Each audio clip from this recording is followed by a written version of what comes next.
लग्नानंतर होईलच प्रेमचा एक धमाकेदार प्रोमो आता आला आहे. तर या प्रोमोप्रमाणे नंदिनी, काव्या, पार्थ आणि जीवा देवासमोर थांबलेले असतात. तर आता वसुहत्या आणि रम्या तिथे येतात आणि वसुहत्या म्हणते, "नंदिनी, तुझा पुरावा तर पलटला गं.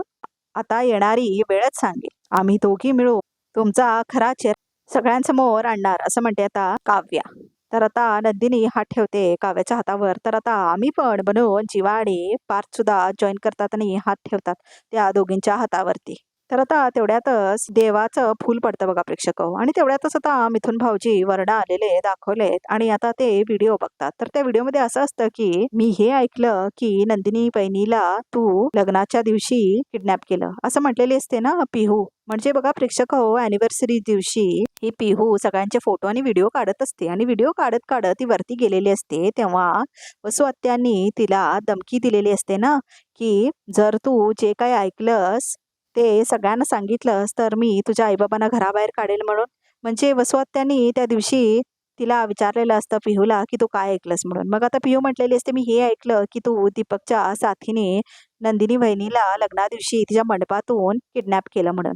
तर आता ते ऐकताच वसुहत्याने म्हटलेले असते, की जर तू का हे सत्य जाऊन सगळ्यांना सांगितलंस, तर मी तुला, तुझ्या बहीण श्रेयाला आणि आईबाबांना कसं घराबाहेर काढते ते बघ. आणि मग बघा प्रेक्षक हो, तिकडून पळून गेलेली असते ना पिहू तो फोन मिथुनला देऊन. तर आता मिथुनला तो व्हिडिओ सापडतो त्याच्या फोनमध्ये आणि मग आता तो व्हिडिओ चालू करतो आणि सगळ्यांना दाखवतो बघा प्रेक्षक हो. तर आता इथे एक्सपोज झालेले असतात वसुहत्या सगळ्यांच्या समोर. तर आता काव्याला मात्र खूप राग येतो. तुम्ही आमच्या चौघांचे आयुष्य उद्ध्वस्त केला. तुम्हाला आता मी साईल नाही सोडणार आत्याबाई, असं म्हणून आता गळा पकडते वसुहत्याचा काव्या चिडून. तर आता बाकी सगळे म्हणजे विक्रम, मानिनी, पार्थ, जीवा, नंदिनी, काव्या, वसुहत्या, रम्या, मिथुन भाऊजी हे सगळे लोक आता हॉलमध्ये असतात आणि सगळ्यांसमोर हे सत्य उघडकीस आलेलं असतं बघा प्रेक्षक हो. आणि चिडून आता काव्या गळा धरून टाकते वसुंधराचा. तर आता वसुहत्यांना काय होणार हे तर काय माहित नाही, पण हा मेन एपिसोडमध्ये दाखवलं जाणार आहे ह्याच आठवड्यात बघा प्रेक्षक हो. तर ज्या गोष्टीची आम्ही आतुरतेने वाट बघत होतो ना प्रेक्षक हो, तेच होणार आहे. म्हणजे आता नंदिनी ला तिचा पुरावा मिळणार आहे आणि आता विक्रम सुद्धा तोंडावर पडणार आहे. कारण हा पुरावा खूप मोठा आहे. कारण हा तर व्हिडिओच आहे आणि त्याच्यामध्ये वसुहत्याने स्वतःनेच कबूल केलेलं आहे की तिने किडनॅप केलेलं असतं नंदिनीला तिच्या लग्नातून. तर खूप मस्त एपिसोड होणार आहे बघा प्रेक्षक हो. कारण कालचा आणि आजचा एपिसोड खूपच त्रासदायी होता. कसं नंदिनीला छळतात घरातले लोक, म्हणजेच विक्रम आणि वसुहत्या खोटे खोटे पुरावे आणून, हे बघून खूप त्रास होत होता. पण हा प्रोमो बघून खूपच छान वाटत आहे बघा प्रेक्षक हो. तुम्हाला कसं वाटतंय कमेंट करून नक्की सांगा. तर आता ओव्हर कॉन्फिडन्स जो असतो ना वसुहत्याचा, तो मात्र आता एकदम तुटलेला आहे बघा प्रेक्षक हो. आणि आता त्या गुन्हेगार आहेत हे सगळ्यांनाच कळलेलं आहे. तर आता वसुहत्यांवर काय होणार हे कळायचं आहे. पण फार फार तर काय होणार बघा वसुहत्याबरोबर प्रेक्षक हो. कारण पूर्ण घर आणि या सगळ्या फॅक्टरीज तर वसुहत्यांच्याच नावावर असतात. त्यामुळे वसुहत्या तर काय घर सोडून जाऊ शकणार नाही. कारण त्याच मालकीण असतात ना. त्यामुळे वसुहत्या तर काय घर सोडून जाणार नाही. मात्र थोडे दिवसांसाठी विक्रम तिचा रागराग करणार आणि परत आता वसुहत्याच्या नावाचा जयघोष करणार तो. कारण आता विक्रम तर आंधळा असतो ना बहिणीच्या प्रेमामध्ये. कारण तिनेच त्याला सगळा बिझनेस वगैरे घालून दिलेला असतो. घरामध्ये ती ठेवून घेतलेली असते विक्रमला आणि तिच्या फॅमिलीला. तर त्यामुळे वसुहत्याचं खूप असतं विक्रमला. पण प्रेक्षक हो, हे खूप चुकीचं आहे. ह्या विक्रमनी खरं तर रम्याचं लग्नच लावून द्यायला पाहिजे होतं पार्थसोबत. कारण मालकीण तर वसुहत्या असते ना. मात्र आपल्या मुलाचं लग्न लावून देत नाही वसुहत्याच्या मुलीसोबत. कारण वसुहत्याला माहीत असतं की रम्याला पार्थ खूप आवडतो. त्यामुळे वसुहत्या पार्थमुळे तिच्या पूर्ण फॅमिलीला आता ठेवून घेतलेली असते बघा प्रेक्षक हो घरामध्ये. आणि आता वसुहत्या एवढं करूनही तिच्या मुलीसोबत लग्न करत नाही आता पार्थ. त्यामुळे आता वसुहत्यांना खूप राग आलेला असतो ना. त्यामुळे त्या तशा वागत असतात आता पहिला नंदिनीसोबत. कारण नंदिनीचं लग्न ठरलेलं असतं ना पार्थसोबत. आणि आता काव्याचं लग्न तर झालंय पार्थसोबत, पण काव्याला हे लग्न मान्य नाही आहे. त्यामुळे वसुहत्या तिच्या विरोधात तेवढं नाही जात. पण नंदिनी तिला खूपच खटकते पहिलेपासूनच या वसुहत्याला, म्हणून तिच्या विरोधात कायम जात असतात. पण प्रेक्षक हो, तुम्हाला काय वाटतंय? काय पनिशमेंट मिळेल वसुहत्याला? कमेंट करून नक्कीच सांगा. प्रेक्षक हो, अजून एक इंटरेस्टिंग गोष्ट ही आहे, म्हणजे आता वसुहत्या आणि रम्या पुढच्या महिन्यामध्ये एक्सपोज करणार आहेत काव्या आणि जीवाच्या प्रेमसंबंधाला. म्हणजे लग्नाआधी त्यांचा संबंध होता ना, हे सिद्ध करून दाखवणार आहेत.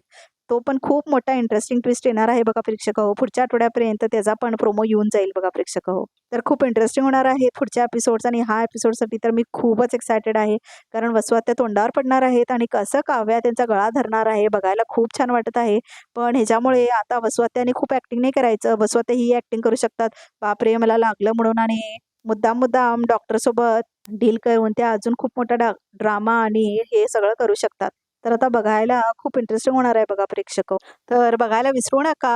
लग्नानंतर होईलच प्रेम आणि आम्ही तर सगळे अपडेट्स देतच राहतो. त्यामुळे आम्ही लगेच अपडेट देऊ आणि तो एपिसोडसुद्धा अपडेट करू. त्यामुळे हा आमचा चॅनल तुम्हाला कसा वाटतो, काही सजेशन्स असतील, फीडबॅक्स असतील तर नक्की द्या. आणि या चॅनलला लाईक करा, शेअर करा, कमेंट करा, सबस्क्राईब करा. आणि आता वळूया प्रोमोकडे. तर आता हे पण बघणं इंटरेस्टिंग असेल की त्या दीपकचं काय झालं असेल. दीपक तर जेलमध्ये असायला पाहिजे बघा प्रेक्षक हो. कारण तो खूप डेंजरस आहे. नंदिनी तो परत तेच करू शकतो जे त्यांनी पहिला केलं होतं. मर्डर करण्याचा परत प्रयत्न करू शकतो तो.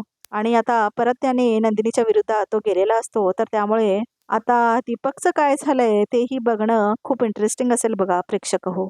अजून एक गोष्ट म्हणजे आता काव्याची एक्झाम पण येणार आहे. तर आता ती IAS होते की नाही ते पण आपल्याला समजणार आहे. आणि आता रम्याच्या आयुष्यामध्ये एक नवीन मुलगा सुद्धा येणार आहे बघा प्रेक्षक हो. ज्याला आता वसुहत्या सगळ्या देशमुख बिझनेसेस किंवा कंपनीजचा मालक बनवणार आहे. कारण तो रम्याचा नवरा होणार. त्यामुळे सगळ्याच्या शेअर्स आता त्याला देणार आहे. आणि रम्याचा नवरासुद्धा येऊन आता ह्या देशमुख कुटुंबियांसोबतच राहणार आहे त्यांच्या घरी. त्यामुळे जे म्हणतात ना लोकं की आपलं घर असायला हवं, दुसऱ्यांच्या घरात राहू नये. तर ते बरोबर आहे बघा इथं प्रेक्षक हो. ह्या विक्रमचं स्वतःचं घर नसल्यामुळे वसुहत्याची सगळी गोष्टी त्याला ॲक्सेप्ट करावी लागते आणि त्याच्याचमुळे आता मानिनी, नंदिनी आणि काव्याला सुद्धा त्रास होतोय बघा सगळ्याचा बघा प्रेक्षक हो. आणि आता बिझनेसमध्येही आता रम्याच्या होणाऱ्या नवऱ्यालाच बॉस बनवणार आहेत वसुहत्या. त्यामुळे वसुहत्याबद्दल सांगायचं झालं तर वसुहत्याचा काहीच लॉस नाही आहे बघा प्रेक्षक हो. कारण त्या सगळ्याच गोष्टींच्या ओनर आहेत. त्यामुळे सगळेजण त्यांना घाबरून राहायचं तर वेगळीच गोष्ट आणि सोडून सुद्धा नाही जाऊ शकत घर पण आणि बिझनेसमॅन पण. त्यामुळे आता वसुहत्याला काय मोठी शिक्षा मात्र मिळणार नाही. पण आता रम्याचं लग्न बघणं खूप इंटरेस्टिंग होणार आहे. कारण पहिला तिचं लग्न आता पार्थबरोबर ठरणार आहे आणि मग ते तर काय होत नाही. मग चिडून रम्या दुसऱ्या मुलावर लग्न करते. ते पण बघणं खूप इंटरेस्टिंग होणार आहे आणि तो मुलगा येऊन ओनर बनतो सगळ्या कंपनीजचा आणि आता वसुंधराच्या घरी येऊन राहतो. ते पण बघणं खूप इंटरेस्टिंग होणार आहे. तर असंच बघत राहा. लग्नानंतर होईलच प्रेम आणि खूप खूप छान एपिसोड्स येणार आहेत बघा प्रेक्षक हो. आणि पुढे जाऊन तुम्हाला हेही बघायला मिळेल की कसं काव्या प्रेमात पडते पार्थच्या. मात्र नंदिनी लवकर प्रेमात पडणार नाही आहे जीवाच्या. कारण तिचं मन घट्ट करून ठेवलेलं आहे तिनं आणि जीवा तिला सत्यही सांगत नाही की ते पत्र तिच्यासाठी नव्हतं पण दुसऱ्यांसाठी होतं म्हणून. त्यामुळे काव्या आणि पार्थची लव्ह स्टोरी मात्र फुल स्विंगमध्ये जाईल पुढे. मात्र नंदिनी आणि जीवाची लव्ह स्टोरी मात्र ब्रेक घेईल. जे का ओरिजिनल सिरीजमध्ये दाखवलं आहे ते आम्ही सांगतोय. त्यामुळे ह्या सिरियलमध्ये कसं होणार आहे पुढे ते आम्हाला माहीत नाही. पण हे एपिसोड्स सगळे मात्र तसेच कॉपी केलेले आहेत जसे तमिळ सीरीजमध्ये होते. त्यामुळे ती गोष्ट ही अशीच होणार हे आम्हाला माहिती आहे. त्यामुळे प्रेक्षक हो नक्की बघा. लग्नानंतर होईलच प्रेम आणि ह्या आमच्या चॅनलला नक्की सबस्क्राईब करा. तर आजच्या प्रोमोसाठी एवढंच होतं आणि या चॅनलला नक्की सबस्क्राईब करा.